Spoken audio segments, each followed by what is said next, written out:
கதையில் உங்களுடன் இணைவது நான் குமுதா மகேஷ். உதயன் காலை எழுந்ததும் லெமன் டீ போட்டு குடித்து கொண்டே அன்றைய ஆங்கில நாளிதழை புரட்டி கொண்டிருந்தான்.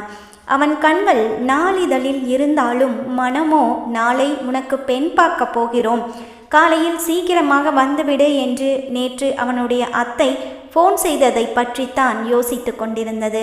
அவனுடைய அத்தை அவனுக்காக பார்க்கும் எல்லா பெண்களையும் ஏதோ ஒரு காரணத்தை சொல்லி பிடிக்கவில்லை என்று தட்டி கழித்து வந்தான். அதற்கு காரணம் சந்திரிகா. அவள் உதயன் நடத்தும் சமையல் மசாலா பொருட்கள் தயாரிக்கும் நிறுவனத்தில் உதயனுக்கு உதவியாளராக இருக்கிறாள். ஆரம்பத்தில் அவனுடைய நிறுவனத்தில் மற்ற ஊழியர்களைப் போல சாதாரண வேலையாளாகத்தான் பணியில் சேர்ந்தாள் சந்திரிகா. பிறகு அவளுடைய அழகு, புத்திசாலித்தனம், பேச்சு, சிரிப்பு என்று தன் மனதை பறிகொடுத்த அவளை விரும்ப ஆரம்பித்தான் உதயன். ஒரு கட்டத்தில் அவளிடம் தன் காதலை சொல்ல அவளும் அதற்காகவே காத்து கொண்டிருந்தவளைப் போல உடனே ஏற்றுக்கொண்டு விட்டாள். இன்னும் 1 வருடத்திற்கு பிறகு தன் அத்தையிடம் சந்திரிகாவை காதலிக்கும் விஷயத்தை சொல்லிவிடலாம் என்று நினைத்து கொண்டிருந்தான் உதயன். அதற்குள் அத்தையிடமிருந்து உனக்கு ஒரு பொண்ணு பார்த்துருக்கேன், நீயும் வந்து பொண்ணை பார்க்கணுமில்ல, நாளைக்கே கிளம்பி வா என்ற அழைப்பில் காலை எழுந்ததிலிருந்தே அத்தையை எப்படி சமாளிப்பது என்ற எண்ணம் அவன் மனதில் ஓடிக்கொண்டிருந்தது. அவனுடைய அலைபேசி அழைத்தது. மறுமுனையில் சந்திரிகா. உதய், இன்னைக்கு திருச்சியில் என்னோட தோழியுடைய நிச்சயதார்த்தம், நம்ம காலையிலே கிளம்பினாதான் சாயங்காலம் நேரத்துக்கு அங்கே போக முடியும், ஞாபகம் இருக்குல்ல? உதயன் எதுவுமே பேசாமல் யோசித்து கொண்டிருந்தான். ஹலோ உதய், லைனில் இருக்கீங்களா? சாரி சந்திரிகா, இன்னைக்கு என்னால் உன் கூட வர முடியாது, நீ மட்டும் போயிட்டு வந்துரு. என்ன ஆச்சு உதய், ஏன் வரலை? அத்தை வர சொல்லி இருக்காங்க. வழக்கம் போல தான், எனக்கு ஏதோ பொண்ணு பார்த்துருக்காங்களா. பொண்ணு பார்க்க போகிறேன்னு நீங்கள் ரொம்ப ஈஸியாக சொல்லிடுறீங்க உதய், ஆனால் அது என் மனசுக்கு எவ்வளவு வேதனையாக இருக்குன்னு உங்களுக்கு புரியுதா? ஐயோ, நீ வேற என்னை படுத்தாத. நான் என்ன ஆசையாக போய் பொண்ணை பார்த்து கல்யாணம் பண்ணி குடும்பம் நடத்தவா போகிறேன்? என் அத்தை மட்டும் இல்லைன்னா இந்த உதயின்னு ஒருத்தன் இந்த உலகத்திலேயே இருந்திருக்க மாட்டான். அதனால் எக்காரணத்தை கொண்டும் நான் அவங்கள மனசு கஷ்டப்படுத்த மாட்டேன். அதான் அவங்க கூப்பிட்டா மாட்டேன்னு சொல்ல முடியாமல் பொண்ணு பார்க்க போகிறேன். அங்கே போய் அந்த பொண்ணை எனக்கு பிடிக்கலைன்னு சொன்னால் அவங்க எதுவுமே சொல்ல மாட்டாங்க. பரவாயில்ல விடு, வேறு பொண்ணு பார்த்துக்கலான்னு சொல்லிடுவாங்க. உதய் எஸ்கேப் ஆயிடுவான். இதுதானே இத்தனை நாளாக நடக்குது, உனக்கும் தெரியும் தானே பேபி. நீ ஒன்றும் கவலைப்படாத, கூடிய சீக்கிரமே ஒரு நாள் உன்னை கூட்டிகிட்டு போய் அவங்க முன்னாடி நிறுத்தி, அத்தை இனிமேலும் நீங்கள் எனக்கு பொண்ணு தேட வேண்டிய அவசியமே இல்லை, இவ தான் நான் கட்டிக்க போகிற தேவதைன்னு உன்னை அவங்க கிட்ட அறிமுகப்படுத்திடுவேன். அது வரைக்கும் நீ கொஞ்சம் பொறுமையாக தான் இருக்கணும் பேபி என்று அவன் பேசிக்கொண்டிருக்கும் போதே தனத்திடமிருந்து அழைப்பு வர, சரி அத்தை கூப்பிடுறாங்க, நான் உன்கிட்ட அப்புறமா பேசுகிறேன் என்று இணைப்பை துண்டித்துவிட்டு ஹலோ என்றான். உதயா, கிளம்பிட்டியாப்பா? இதோ கிளம்பிட்டே இருக்கேன் அத்தை. சரி சரி, உனக்கும் சேர்த்து தான் டிஃபன் செஞ்சுருக்கேன், வெளியில் எங்கேயும் சாப்பிட்றாத, வீட்டுக்கே வந்துடு. சரிங்க அத்தை, இன்னும் 1 மணி நேரத்தில் நான் அங்கே இருப்பேன் என்று கூறிவிட்டு தயாரானான் அவன். காலை 4 மணிக்கே படுக்கையிலிருந்து எழுந்த கண்மணிக்கு 10ஆம் வகுப்பு தேர்வு முடிவுக்கு காத்திருக்கும் மாணவனைப் போல மனம் படபடப்பாகவே இருந்தது. என்னம்மா இவ்வளவு சீக்கிரமாக எழுந்துட்ட என்று கேட்ட தனத்திடம் என்ன சொல்வது என்று தெரியாமல் போர்வைக்குள் நுழைந்து கொண்டு மீண்டும் தூங்குவதைப் போல 5:30 மணி வரை படித்திருந்தவள் பிறகு எழுந்து வாசல் தெளித்து கோலம் போட்டு வீட்டை பெருக்கி சுத்தம் செய்து குளித்துவிட்டு வந்தாள். காஃபி போட்டு தனத்திற்கும் கொடுத்து அவளும் குடித்தாள். கண்மணியின் பதட்டத்தை கவனித்த தனம், சாதாரணமாக இரு கண்மணி, உதயம் என்ன உன்னைய புதுசாவா பார்க்க போறா? நீங்கள் 2 பேருமே ஏற்கனவே ஒருத்தருக்கு ஒருத்தர் அறிமுகமானவங்க தானே, அப்புறம் என்ன பயம் உனக்கு என்று கேட்ட தனத்திடம் என்ன பதில் என்று சொல்வது தெரியாமல் வெட்கத்துடன் தலையை ஆட்டினாள். உதயனின் பைக் சத்தம் கேட்டது. ஓடிச் சென்று சமையலறைக்குள் புகுந்து கொண்டாள் கண்மணி.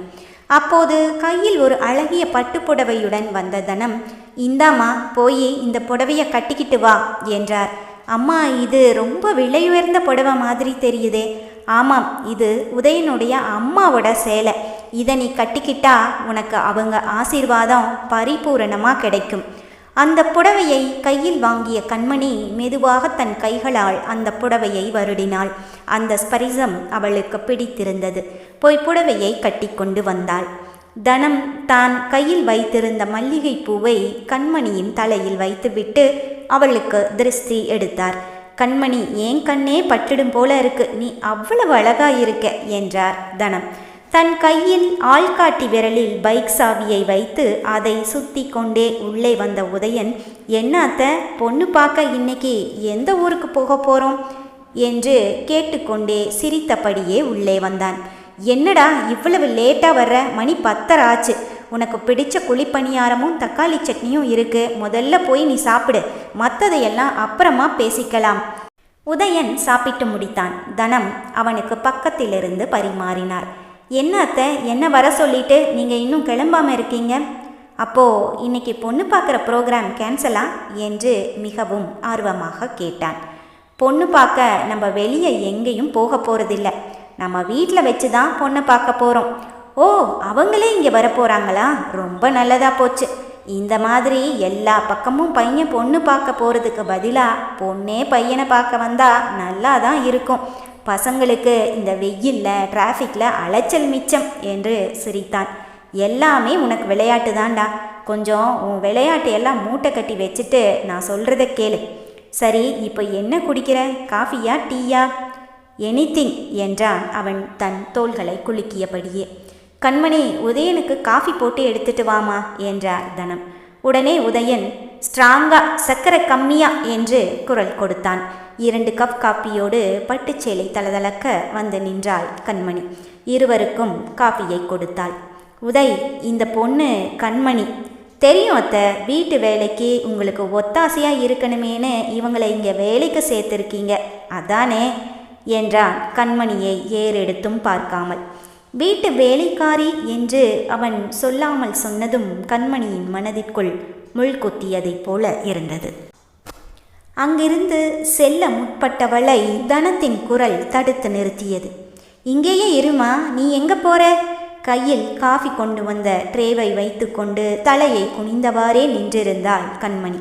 உதயா, இந்த அத்தை உனக்கு எது செஞ்சாலும் அது உன்னோட சந்தோஷத்துக்காகவும் நல்லதுக்காகவும் தான் இருக்கும்னு நீ நம்புறியா? கண்டிப்பாக அத்தை, இதை நீங்கள் என்கிட்ட கேட்டு தான் தெரிஞ்சுக்கணுமா? அப்படின்னா நான் ஒன்று சொன்னால் நீ செய்வியாப்பா? என்ன அத்தை, இன்னைக்கு புதுசாக இப்படியெல்லாம் பேசுகிறீங்க? இத்தனை வருஷத்தில் நீங்கள் சொன்னதை நான் எதையுமே மாட்டேன்னு சொன்னதில்லையே, இப்போ ஏன் இப்படி கேட்குறீங்க? இல்லைப்பா, நான் உனக்காக பார்த்து வச்சிருக்கிற பொண்ணு வேற யாரும் இல்லை, நம்ம கண்மணி தான் என்றார் தனம்.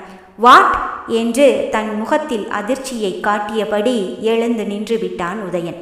பயத்தில் கண்மணிக்கு கைகள் நடுங்க கையில் வைத்திருந்த தட்டு கீழே விழுந்தது. அவசரமாக கீழே விழுந்த தட்டை எடுத்துக்கொண்டு சமையலறைக்குள் ஓடிவிட்டாள். சமையலறையில் இருந்த கண்மணிக்கு அவர்கள் இருவரும் பேசிக்கொள்வது தெளிவாக கேட்டது. அத்தை, உங்கள் சோஷியல் சர்வீஸுக்கு அளவே இல்லாமல் போச்சு. அந்த பொண்ணு ஏழை, அனாதைனா அவளுக்கு வேலை கொடுத்துருக்கீங்க, உங்கள் கூடவே தங்க வச்சிருக்கீங்க. இன்னும் ஏதாச்சும் செய்யணும்னு நினச்சா பணம் காசு கொடுக்கலாம், துணிமணி நகை கூட வாங்கி கொடுக்கலாம். நம்ம ஆஃபீஸில் வேலை செய்கிற நல்ல பையனாக பார்த்து கல்யாணம் கூட பண்ணி வைக்கலாம். அதை விட்டுட்டு அவளை போய் என்ன கல்யாணம் பண்ணிக்க சொல்கிறீங்க? அவளுக்கும் எனக்கும் எந்த வகையில் பொருத்தமாக இருக்கும்னு நீங்கள் நினச்சிங்க? இது கண்டிப்பாக நடக்காது. நான் எனக்கு பொண்டாட்டியாக வரப்போகிறவளை பற்றி ஒரு பெரிய எதிர்பார்ப்பே வச்சுருக்கேன். ப்ளீஸ், இந்த விஷயத்தில் மட்டும் நீங்கள் சொல்கிறத கண்டிப்பாக என்னால் கேட்கவே முடியாது. இதை விட்டு வேற என்ன வேணும்னாலும் நீங்கள் சொல்லுங்கள், நான் கேட்குறேன் என்றான். மூச்சு விடாமல் பேசி முடித்தான் உதயன். கண்மணி நினைவு தெரிந்தவரை எந்த ஒரு பொருளுக்கும் ஆசைப்பட்டதில்லை. அவள் முதன்முறையாக ஆசைப்பட்டது உதயனைத்தான். அந்த ஆசை சாதாரண ஆசை இல்லை, பேராசை என்பதை அவள் உணர்ந்திருந்தாலும் பாவம் பேதை பெண்ணின் மனம் உதயனின் சம்மதத்திற்காக ஏங்கிக் கொண்டுதான் இருந்தது. ஆனால் அறையில் அவன் பேசியதை கேட்டதும் அவள் கண்களில் கண்ணீர். வேகமாக சென்று பட்டுப்புடவையை மாற்றி அவளுடைய சாதாரண பழைய பாவாடை தாவணியை அணிந்து கொண்டாள். அவள் சுவரில் சாய்ந்து கண்ணீர் விட்டபடி தரையில் உட்கார்ந்தாள். சரி உதயா, இதுதான் நீ என் மேலே வச்சிருக்கிற நம்பிக்கையா? நீ இப்போ எதுவும் சொல்ல வேண்டாம். 10 நாள் டைம் எடுத்துக்கோ. நல்லா யோசி. இந்த அத்தை இத்தனை நாளாக உனக்கு பார்த்து பார்த்து செஞ்ச எல்லா விஷயமுமே நீ நினச்சி பார்க்காத அளவுக்கு உனக்கு சிறப்பைத்தான் தேடி கொடுத்துருக்கு. அதை மட்டும் மனசில் வச்சுக்க என்று கூறிவிட்டு தன் அறைக்கு சென்று கதவை தாளிட்டு கட்டிலில் படுத்து விட்டார் தனம். அத்தை ப்ளீஸ், நான் சொல்கிறத கேளுங்க என்று தனத்தின் பின்னாலேயே சென்ற உதயன் அவர் எதுவும் பேசாமல் கதவை தாளிட்டதும் சிறிது நேரம் கூப்பிட்டு பார்த்துவிட்டு பின்பு விறுவிறுவென்று தன் பைக்கை எடுத்துக்கொண்டு கிளம்பிவிட்டான். உதயனின் பைக் சத்தம் கேட்டதும் அவன் சென்று விட்டான் என்பதை அறிந்து கொண்ட கண்மணி கண்களை துடைத்து கொண்டு வெளியே வந்தாள். தனத்தின் அறைக்கு சென்று கதவை தட்டினாள். அம்மா, அம்மா, கதவை திறங்க. தனம் கதவை திறந்தார். எங்க, அவன் போயிட்டானா? அவர் அப்பவே போயிட்டாருமா. அம்மா, நான் ஒன்று சொன்னால் தப்பாக நினச்சிக்க மாட்டீங்களே. என்ன என்பது போல் தனம் கண்மணியை பார்த்தார். அம்மா, அவருக்கு என்னை பிடிக்கலைன்னு நினைக்கிறேன். வேண்டானா விட்டுடுங்கம்மா. நான் கடைசி வரைக்கும் உங்களோடவே இருந்துடுறேன். எனக்கும் வயசாயிருச்சு கண்மணி. நாளைக்கே எனக்கு திடீர்னு ஏதாவது ஆயிடுச்சுன்னா அதுக்கப்புறம் உன்னோட நிலைமை திரும்பவும் உன் பழைய முதலாளி அந்த ஆள் வந்து உன்னை கஷ்டப்படுத்த மாட்டான்னு என்ன நிச்சயம்? அது மட்டும் இல்லை கண்மணி, உதயனும் உன்ன மாதிரி தான். அப்பா அம்மா இல்லாதவன். நான் இல்லைன்னா அவனும் யாரும் இல்லாத அனாதை ஆயிடுவான். அதான் உங்கள் 2 பேருக்கும் கல்யாணம் பண்ணி வச்சுட்டா நீங்கள் 2 பேரும் கடைசி வரைக்கும் ஒருத்தருக்கு ஒருத்தர் ஆதரவாக இருப்பீங்கன்னு எனக்கு தோணுச்சு. அதான் இப்படி ஒரு முடிவு பண்ணினேன். அம்மா, நீங்கள் என்னை பற்றி கவலைப்படாதீங்க. இந்த ஜென்மத்தில் நான் கஷ்டப்படணுங்கிறது அந்த கடவுள் ஏன் தலையில் எழுதி வச்சிட்டான். அதை யாராலும் மாற்ற முடியாது. நீங்கள் அவருக்கு படிப்பில், வசதியில், அழகுலன்னு எல்லா விதத்துலேயும் ஏற்ற ஒரு பொண்ணாக பார்த்து கட்டி வைக்கிறது தான் சரியாக இருக்கும். பிடிக்காத என்ன கட்டிக்கிட்டு வாழ்க்கை முழுசும் அவர் ஏன் கஷ்டப்படணும்? அதான் அவனுக்கு 10 நாள் டைம் கொடுத்துருக்கேன்ல, அவனே என்னை தேடி வருவான், விடு என்றார் தனம். அம்மா, எனக்கு ஒரு குழப்பம். நான் கேட்டால் நீங்கள் தப்பாக நினச்சிக்க மாட்டீங்களே. நான் ஒன்றும் நினச்சிக்க மாட்டேன். உனக்கு என்ன குழப்பம்? கேளு கண்மணி. உதயன் சாரே, நீங்கள் என் பையன்னு சொல்கிறீங்க. அவரும் உங்கள் மேலே பெத்த அம்மாவை விட ஒரு படி மேலே பாசத்தை காட்டுறாரு. ஆனால் என்ன கேளுமா, அவர் உங்களை அம்மான்னு கூப்பிடாம ஏம்மா அத்தைன்னு கூப்பிடுறாரு? அவருக்கு அப்பா அம்மா இல்லைன்னு வேற சொல்கிறீங்க. நீங்கள் காலையில் அவரோட அம்மா புடவைன்னு ஒரு புடவையை கொடுத்தீங்க. அப்போது உதயன் சாரை பெத்த அம்மா நீங்கள் இல்லையா? தனம் அவருடைய பெட்டியை திறந்து ஒரு ஃபோட்டோவை எடுத்தார். அதில் தனம் அவருடைய கணவர் கையில் 1 வயது குழந்தையுடன் உட்கார்ந்திருந்தார்கள். அவர்களுக்கு பின்னால் இன்னும் ஒரு கணவன் மனைவி 3 வயது பையனுடன் நின்று கொண்டிருந்தார்கள். அம்மா, இந்த பையன்தான் உதயன் சாரா? கலங்கிய கண்களுடன் அந்த ஃபோட்டோவையே பார்த்து கொண்டிருந்த தனம், ஆமாம் கண்மணி, இது நானும் என் கணவரும். என் கையில் இருக்கிறது என்னோட மகள், பக்கத்தில் நிற்கிறது என் அண்ணனும் அண்ணியும். அவங்க தான் உதயனோட அம்மா அப்பா. இந்த ஃபோட்டோவை நாங்கள் எங்கள் ஊர் திருவிழாவுக்கு போன போது எடுத்தோம். அந்த திருவிழா முடிஞ்சு ரயிலில் திரும்பி வந்துட்டு இருக்கும்போது என்று பேச முடியாமல் துக்கத்தில் விசும்பினார் தனம். கண்மணியால் என்ன நடந்திருக்கும் என்று யோகிக்க முடிந்தது. அம்மா மன்னிச்சிடுங்க, நான் தெரியாமல் கேட்டுட்டேன். தன் சேலை முந்தானையில் கண்களை துடைத்து கொண்ட தனம் தொடர்ந்தார். அந்த கோரமான ரயில் விபத்தில் உயிர் பிழைச்சது நானும் உதயனும் தான். அன்னையிலிருந்து அவனுக்கு நான், எனக்கு அவன்னு வாழ்ந்துக்கிட்டு இருக்கோம். இத்தனை நாள் எப்படியோ அவனை நான் பெத்தவங்க இல்லைங்கிற குறை தெரியாமல் வளர்த்துட்டேன். அவனும் அத்தை மடி மெத்தையடின்னு என்னையே அம்மாவா நினச்சி வளர்ந்துட்டான். அம்மா, இத்தனை நாளாக கடவுள் எனக்கு மட்டும்தான் கஷ்டத்தை கொடுத்துருக்காருன்னு நினச்சிருக்கேன். ஆனால் உங்கள் வாழ்க்கையிலையும் இவ்வளவு பெரிய கஷ்டம் இருந்திருக்கும்னு எனக்கு இப்போ தான் தெரிஞ்சுது. எல்லார் வாழ்க்கையிலையும் ஏதோ ஒரு கஷ்டம் இருக்க தான் செய்யுது கண்மணி. நம்ம அதை கடந்து வந்து தான் ஆகணும். அதையே நினச்சிக்கிட்டு இருந்தால் அந்த கஷ்டம் அதிகம்தான் ஆகுமே தவிர குறையாது. நான் இதுவரைக்கும் அவனுக்கு அம்மா ஸ்தானத்தில் இருந்து எல்லாமே செஞ்சிட்டேன். கடைசியாக அவன் கல்யாணத்தையும் சரியாக செஞ்சு முடிச்சிட்டா என் அண்ணன் அண்ணியுடைய ஆத்மா சந்தோஷப்படும்னு நினைக்கிறேன். திருமண பேச்சு வந்ததும் கண்மணி மௌனமானாள். கண்டிப்பாக நான் நினச்சது நடக்கும், உதயன் மனசு மாறி வருவான் என்றார் தனம் நம்பிக்கையுடன். சரிம்மா, நீங்கள் கொஞ்ச நேரம் படுத்து ரெஸ்ட் எடுங்க. நான் மார்க்கெட்டுக்கு போய் கொஞ்சம் சாமான் அப்புறம் காய்கறி எல்லாம் வாங்கிட்டு வந்துடுறேன் என்று பையை எடுத்துக்கொண்டு கிளம்பினாள் கண்மணி. கண்மணி, வெயில் அதிகமாக இருக்கு, நடந்து போக வேண்டாம், ஆட்டோலேயே போயிட்டு வந்துரு என்றார் தனம். தெருமுனைக்கு வந்து ஆட்டோ ஒன்றை பிடித்து மார்க்கெட்டுக்கு வந்து வேண்டியது எல்லாம் தான் எழுதி வைத்திருந்த லிஸ்டை பார்த்து ஒவ்வொன்றாக வாங்கி கொண்டிருந்தாள். பின்னால் இருந்து யாரோ தன் தோளில் கை வைக்க சட்டென திரும்பினாள். இவளை பார்த்து சிரித்தபடி ரகுவரன் தான் நின்று கொண்டிருந்தான். அவன் கையை உதறிவிட்டு வேகமாக அடுத்த கடைக்கு நடந்தாள். ஏய் நில்லுடி, எங்க ஓடுற? வீட்டை விட்டு தப்பிச்சு ஓடிட்டா நான் உன்னை விட்டுடுவேன்னு நினைச்சியா? இப்பவே ஒழுங்கா என் கூட வீட்டுக்கு வந்துடு, இல்லைனா நடக்கிறதே வேற என்று மிரட்டினான். அவனிடமிருந்து விலகி வேக வேகமாக ஒரு ஆட்டோவை பிடித்து வீட்டு விலாசத்தை சொல்லி ஏறி அமர்ந்தாள். அவனும் ஆட்டோவின் பின்னாலேயே தன் பைக்கில் வந்து கொண்டிருந்தான்.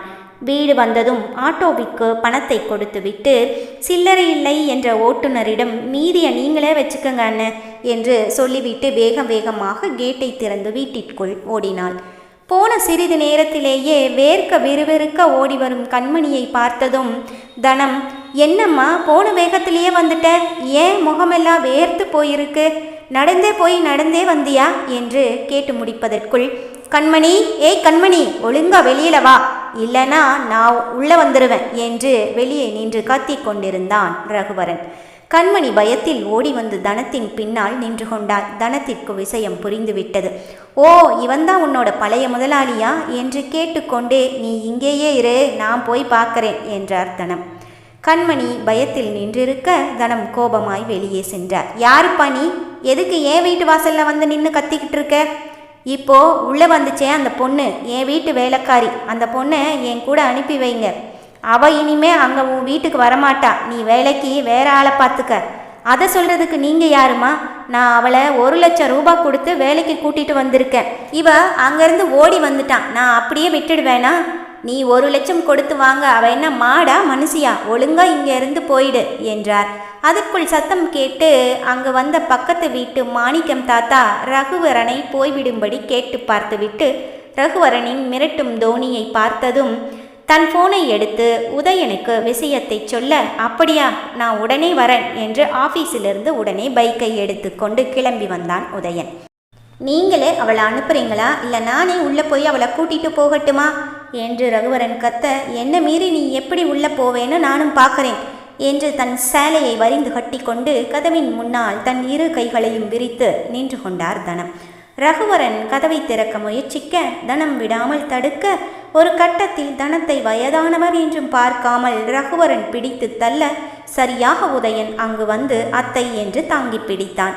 ரகுவரனின் சட்டையை பிடித்து அவன் முகத்தில் ஒரு குத்து விட்டான். யாருடா நீ? எவ்வளவு தைரியம் இருந்தா இங்கே வந்து கலாட்டா பண்ணுவ என்று கன்னங்களில் மாறி மாறி அறைந்தான். வேண்டாம் தம்பி, அடிக்காதப்பா, இவனை போலீஸில் பிடிச்சு கொடுத்துடலாம் என்று பக்கத்து வீட்டு தாத்தா சொல்ல, இடது கையில் ரகுவரனின் சட்டை காலரை பிடித்து கொண்டே வலது கையில் தன் போனை எடுத்தான். உதயன் அசந்த சமயத்தில் அவனிடமிருந்து தப்பித்த ரகுவரன் தன் பைக்கை எடுத்துக்கொண்டு அங்கிருந்து ஓடிவிட்டான். இனிமே வரமாட்டான்னு நினைக்கிறேன். அவன் திரும்பவும் தம்பி இல்லாத நேரத்தில் இங்கே வந்தா என்னை கூப்பிடுங்கம்மா என்று கூறிவிட்டு பக்கத்து வீட்டுக்காரர் சென்றுவிட தனம் வீட்டிற்குள் சென்றார். அவர் பின்னாலேயே உதயனும் சென்றான். அத்தை, என்ன ஆச்சு? மாணிக்கம் தாத்தா ஃபோன் பண்ணினதும் நான் என்னவோ ஏதேன்னு நினச்சி பயந்துட்டேன். யார் அவன்? உங்களுக்கு அவனுக்கு என்ன பிரச்சனை? தனம் எதுவும் பேசாமல் போய் நாட்காலியில் உட்கார்ந்தார். கண்மணி அவருக்கு தண்ணீர் கொண்டு வந்து கொடுத்தாள். அத்தை, ஏன் எதுவுமே பேச மாட்டேங்கிறீங்க? என்ன நடந்துச்சுன்னு சொல்லுங்க. தனம் முகத்தை திருப்பி உட்கார்ந்து கொண்டார். உடனே கிளம்புங்க, நீங்கள் இனிமேல் இங்கே இருக்க வேண்டாம். என்னோட அப்பார்ட்மெண்ட் ஃப்ளாட்டுக்கு வந்துடுங்க.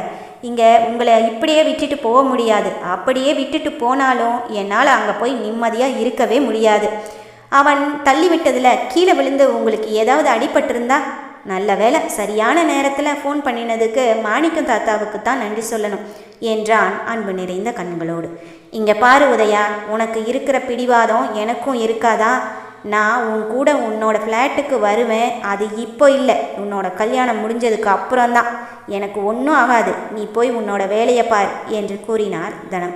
தனத்தை பற்றி உதயனுக்கு நன்றாகவே தெரியும். தான் நினைத்த காரியத்தை எப்பாடுபட்டாவது நடத்தி விடுவார் என்பது. இப்படியே போனால் அத்தைக்கும் எனக்கும் பெரிய இடைவெளியே வந்துவிடும் என்று அவன் பயந்தான். இந்த பிரச்சனைக்கு ஒரு முடிவு கட்ட வேண்டும். ஆனால் அத்தையின் மனம் கஷ்டப்படக்கூடாது. அதே நேரத்தில் என்னுடைய வாழ்க்கையும் நான் நினைத்தபடி இருக்க வேண்டும். என்ன செய்யலாம் என்று ஆழ்ந்த யோசனையில் இருந்தவனை சந்திரிகாவின் குரல் நிகழ்காலத்திற்கு கொண்டு வந்தது. என்ன மிஸ்டர் உதய், இந்த உலகத்தில் எந்த உலகத்தில் இருக்கீங்க? நான் உங்களை எவ்வளவு நேரமாக கூப்பிட்டுட்டு இருக்கேன் தெரியுமா? ஓ சாரி, நான் ஏதோ யோசனையில் இருந்தேன். ஆமாம், எந்த கோட்டையை பிடிக்க இத்தனை யோசனை? ஐயோ போமா, நீ வேற. என் வாழ்க்கையே ஓட்டையாக போயிருமோன்னு நானே பயந்துட்டுருக்கேன். இதில் கோட்டையாவது கோபுரமாவது என்று சலித்து கொண்டாள். என்ன உதய், என்ன பிரச்சனை? என்கிட்ட சொல்லக்கூடாதா? இவளிடம் நடந்ததை சொல்லிவிடலாமா? வேண்டாம், போதா குறைக்கு இவள் வேறு புலம்புவாள் என்று எதையோ சம்பந்தமில்லாதவற்றை கூறி அவளை சமாளித்தான். உங்கள் ஃப்ரெண்டு அரவிந்த்னு ஒருத்தர் கால் பண்ணியிருந்தாரு.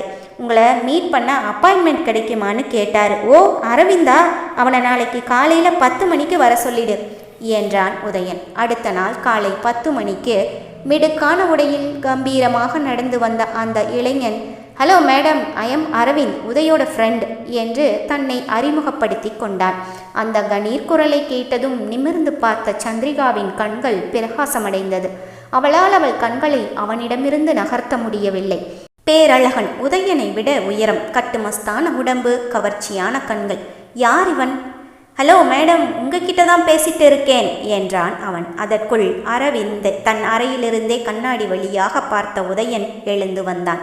ஏய் அரவிந்த், வாடா, எப்படி இருக்க என்று இருவரும் கைகுலுக்கிவிட்டு கட்டி அணைத்து கொண்டனர். உதய் சாரை பார்க்கறதுக்கு அப்பாயின்மெண்ட் வாங்கி காத்து கிடக்கணும் போல. உன்னை விடவா அரவிந்த், இந்த திமிங்கலம் நீந்திர கடல்ல நான்லாம் ஒரு சின்ன மீன் தானே என்றான் உதயன். இருவரும் பேசி சிரித்து கொண்டே உதயனின் கேபினுக்கு சென்றார்கள். சிறிது நேரத்தில் சந்திரிகாவை உள்ளே அழைத்த உதயன் அரவிந்தனுக்கு அறிமுகப்படுத்தினான். இவங்க என்னோட அசிஸ்டன்ட் சந்திரிகா. சந்திரிகா, இவன் என்னோட நண்பன், நலன் மசாலா கம்பெனியுடைய ஓனர். நிறைய புது மசாலாவெல்லாம் மார்க்கெட்டில் அறிமுகப்படுத்தி இருக்கான். அதோட வெளிநாட்டுக்கும் எக்ஸ்போர்ட் பண்ணிட்டு இருக்கான். பெரிய ஆளு என்று அறிமுகப்படுத்தினான். ஹலோ சார் என்று அவனுடன் கை குலுக்கினாள் சந்திரிகா. பணக்காரர்களை குறிவைத்து அவர்களை தன் வலையில் விழ வைத்து திருமணம் என்ற பெயரில் மனைவி என்ற அந்தஸ்தை பெற்று பின் சரியான நேரம் வரும்போது அந்த பணக்காரர்களின் சொத்துக்களை சுருட்டி கொண்டு ஓடிவிடுவதுதான் சந்திரிகாவின் வழக்கம். அவள் அதே காரணத்திற்காகத்தான் இந்த முறை உதயனை தேர்ந்தெடுத்திருந்தாள். அதற்கு காரணம், உதயன் ஒரு பெரிய பிஸ்னஸ்மேன், பணமும் சொத்துக்களும் நிறைய இருக்கிறது. அப்பா அம்மா, கூட பிறந்தவர்கள், குடும்பம் என்று எந்த பந்தமும் இல்லாதவன். ஒரே ஒரு அத்தை மட்டும் இருக்கிறார். அவர் தனியாக வசித்து வருகிறார். இத்தனை விவரங்களையும் சேகரித்த பின்புதான் சந்திரிகா இந்த முறை உதயனை தேர்வு செய்திருக்கிறாள். இப்போது அவனை விட அழகிலும் பணத்திலும் மிகப்பெரிய பணக்காரனான அரவிந்தை பார்த்ததும் நான் தவறு செய்து விட்டேன், உதயனுக்கு பதிலாக அரவிந்தை தேர்வு செய்திருக்க வேண்டும் என்று நினைத்து கொண்டாள் அவள். இருந்தால் என்ன, இந்த முறை ஒரே கல்லில் 2 மாங்காய். இவர்கள் 2 பேருடைய சொத்தையும் அபகரித்து விட வேண்டும் என்ற எண்ணம் அவள் மனதில் தோன்றியது. மலரும் நினைவுகளில் தங்களுடைய கல்லூரி வாழ்க்கையை பற்றி பேசிக்கொண்டிருந்த நண்பர்கள் இருவரையும் சந்திரிகா மாறி மாறி பார்த்து கொண்டிருந்தாள். அவள் கண்முன், கண்ணா லட்டு தின்ன ஆசையா, கண்ணா இன்னொரு லட்டு தின்ன ஆசையா என்ற அந்த விளம்பரம்தான் தோன்றியது. சந்திரிகா, என்ன பார்த்துட்டு இருக்க? அரவிந்துக்கு குடிக்க ஏதாவது எடுத்துட்டு வர சொல்லு. இதோ 2 நிமிஷம் என்று வெளியே சென்றவள் பியூனிடம் சொல்லி 2 கப் குளிர்பானங்களை எடுத்து வரச் சொன்னாள். பியூனிடமிருந்து அதை பெற்றுக்கொண்டவள், நீ போ, நானே கொண்டு போய் கொடுத்துக்கிறேன் என்று அவளே இருவருக்கும் கொண்டு வந்து கொடுத்தாள். அரவிந்த் உதயனுடன் சேர்ந்து ஒரு பிஸ்னஸ் டீல் விஷயமாக பேசத்தான் வந்திருந்தான். உன் கூட சேர்ந்து பிஸ்னஸ் பண்ண யார் தாண்டா வேண்டான்னு சொல்லுவா? அப்போது நாளைக்கே நம்ம புது பிஸ்னஸ் சம்பந்தமான வேலைகளை ஆரம்பிச்சிடலாம் என்றான் அரவிந்த். ஓகே உதய், அப்புறம் நான் இவ்வளவு நாளாக ஹைதராபாத்தில் இருந்தேன். என்னோட அப்பா அம்மா எல்லாம் என்னோட சொந்த ஊர் கிராமத்தில் இருக்காங்க. நம்ம புது ப்ராஜெக்ட் விஷயமா நான் கொஞ்ச நாள் இங்கே தங்க வேண்டி வரும். அதனால் இங்கே ஒரு ஃப்ளாட் வாங்கலான்னு பார்க்குறேன். உனக்கு ஏதாவது லிங்க் இருந்தால் எனக்கு சொல்லு என்றான் அரவிந்த். நீ ஏண்டா தனியாக தங்கணும்? என் வீட்டில் நான் தனியாக தான் இருக்கேன், நீயும் என்னோடவே தங்கிடு என்றான் உதயன். இல்லைடா, அது சரிப்படாது. ஊர்லேருந்து என்னோட அப்பா அம்மா வந்தாலுமே தங்குற மாதிரி இருக்கணும், அதான் பார்க்குறேன். சரி இரு, 1 நிமிஷம் என்று யாருக்கோ ஃபோன் செய்த உதயன், எங்கள் அப்பார்ட்மெண்ட்டில் ஒரு ஃப்ளாட் இருக்குது, அதை உனக்கு புக் பண்ணிடலாமா என்றான். ஓ அப்படியா, ரொம்ப நல்லதாக போச்சு, ஈஸியாக வேலை முடிஞ்சுது என்று நண்பர்கள் இருவரும் மதிய உணவுக்காக வெளியே சென்றார்கள். அத்தையிடம் பேசி சிரித்து 4 நாட்களுக்கு மேல் ஆகிவிட்டது. வீட்டிற்கு சென்றாலும் அவர் இப்போது முன்பு போல பேசுவது கிடையாது. உணவு பரிமாறிவிட்டு அறைக்கு சென்று படுத்து விடுகிறார். மிகவும் சோர்வாக வேறு காணப்படுகிறார். அத்தையை என்ன சொல்லி சமாதானம் செய்வது என்று தெரியாமல் தவித்த உதயன் மனதில் ஒரு வழி தெரிந்தது. இதற்கு கண்மணி ஒத்துக்கொள்ள வேண்டுமே. அத்தையின் சந்தோஷத்திற்காக என்றால் கண்டிப்பாக அவள் ஒத்துக்கொண்டுதான் ஆக வேண்டும். அன்று தனம் வழக்கம் போல உதயனுக்கு உணவு பரிமாறிவிட்டு அறைக்கு சென்று படுத்து விட்டார். உதயன் எப்போது வந்தாலுமே கண்மணி அவன் கண்ணில் படாமல் சமையலறையிலோ அல்லது தன் அறையிலோ இருந்து விடுவாள். இன்றும் அவன் வருவதை பார்த்த கண்மணி கொல்லை பக்கம் காய வைத்திருந்த துணிகள் எடுக்க போய்விட்டாள். சாப்பிட்டு முடித்தவுடன் உதயன் கை கழுவிக்கொண்டு அத்தையை சென்று பார்த்தான். அவர் தூங்கிக் கொண்டிருந்தார். கதவை மெதுவாக சத்தமில்லாமல் சாத்திவிட்டு கண்மணியை தேடினான். முதலில் சமையலறையில், பின் ஒவ்வொரு அறையாக. அவள் எங்குமே இல்லை. கண்களை மூடி அவள் பெயர் என்ன என்று யோசித்து பார்த்தான். அத்தைதான் மூச்சுக்கு 300 தடவை அவள் பெயரை சொல்லி அழைப்பார்களே, என்ன பெயர் அது?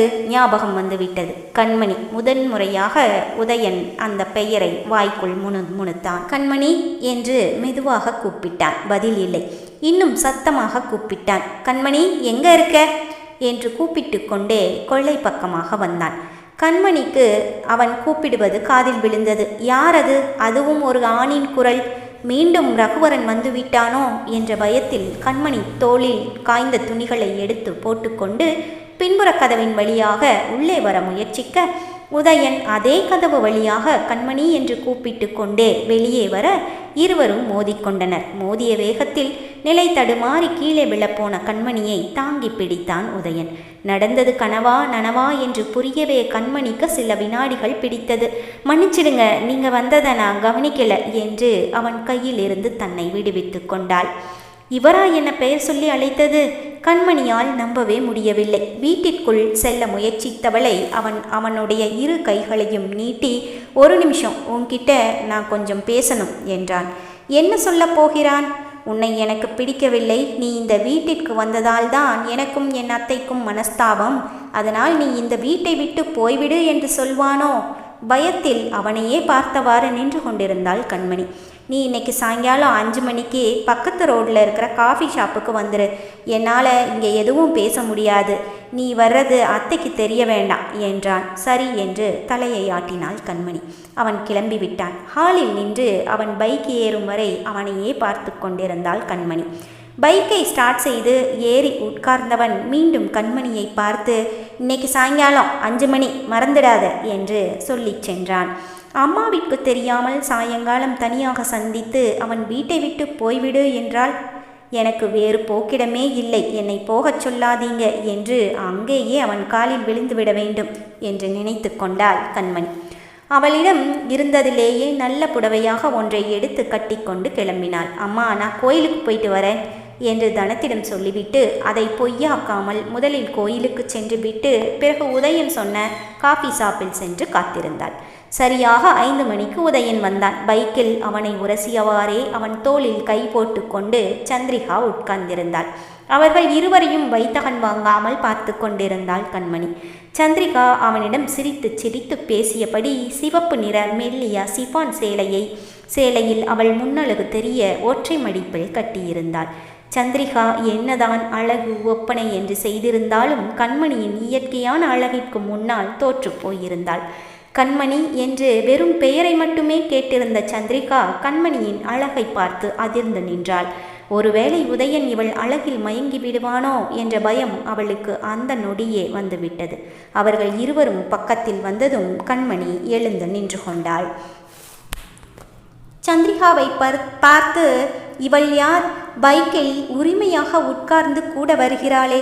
இந்த நகரத்தில் ஆண்களுக்கு பெண் நண்பர்களும் பெண்களுக்கு ஆண் நண்பர்களும் இருப்பது சகஜம்தானே என்று நினைத்து கொண்டாள். அவர்கள் இருவரும் இருக்கையில் அமர்ந்தனர். நின்று கொண்டிருந்த கண்மணியை பார்த்த உதயன், உட்காரு, ஏன் நிற்கிற என்றான். பிறகு அவளும் அமர்ந்து கொண்டாள். நான் நேராக விஷயத்துக்கே வந்துடுறேன். எங்கள் அத்தைக்கு நான் மட்டும்தான் உலகம். அவங்க என் மேலே உயிரியே வச்சுருந்தாங்க. ஆனால் ஏன்னு தெரியல, கொஞ்ச நாளாக அவங்க என்னை விட மேலே தான் ரொம்ப அக்கறையாகவும் அன்பாகவும் இருக்காங்க என்றான். ஆளர் மயக்கிற சரியான கேடியாக இருப்பா போல இருக்கே என்றாள் சந்திரிகா கண்மணியை பார்த்து முறைத்தவாறே. கண்மணி அமைதியாகவே இருந்தாள். உனக்கே நல்லா தெரியும் அவங்க இந்த கல்யாண விஷயத்தில் எவ்வளவு பிடிவாதமாக இருக்காங்கன்னு. அட்லீஸ்ட் நீயாவது அவங்களுக்கு எடுத்து சொல்லி இருக்கலாம் என்றான். சார், நான் சொன்னேன், மனசுக்கு பிடிக்காம கல்யாணம் பண்ணிக்கிட்டா அது சரியாக வராது. அவருக்கு என்னை பிடிக்கலை, வேண்டான்னு சொன்னேன். ஆனால் அவங்க கேட்கலை. உடனே சந்திரிகா, ஓஹோ, என்ன சொன்னேன்? அவருக்கு என்னை பிடிக்கலைன்னு சொன்னியா? அதுக்கு என்ன அர்த்தம்? உனக்கு அவரை பிடிச்சிருக்கு, ஆனால் அவருக்கு தான் உன்னை பிடிக்கலை, அதானே என்றாள் கோபமாக. பேபி, நான் தான் பேசிகிட்டு இருக்கேன்ல, நீ கொஞ்ச நேரம் சும்மா இருக்கியா என்றான் உதயன். உன்னோட நிலைமையும் எனக்கு புரியுது. ஒரு வயசு பொண்ணு, அதுவும் அனாதைனா அவள் இந்த சமூகத்தில் என்னென்ன பிரச்சனைகளை சந்திக்கணும்னு எனக்கும் தெரியும். மொத்தத்தில் எனக்கு என் அத்தை சந்தோஷமாக இருக்கணும், என்னோட வாழ்க்கையும் நான் ஆசைப்பட்டபடி இருக்கணும். உனக்கும் பாதுகாப்பான ஒரு இடம் வேணும். அதனால் என்கிட்ட ஒரு யோசனை இருக்குது, அது உனக்கு ஓகேனா சரின்னு சொல்லு என்றான். அது என்ன யோசனை என்றாள் கண்மணி. அத்தை ஆசைப்பட்ட மாதிரி நம்ம 2 பேரும் கல்யாணம் பண்ணிக்கலாம். ஆனால் அது நிஜ கல்யாணம் இல்லை, அது ஒரு பொம்மை கல்யாணம். எனக்கு புரியலை, அது என்ன பொம்மை கல்யாணம் அப்படின்னா என்று புரியாமல் உதயனை பார்த்து கேட்டாள் கண்மணி.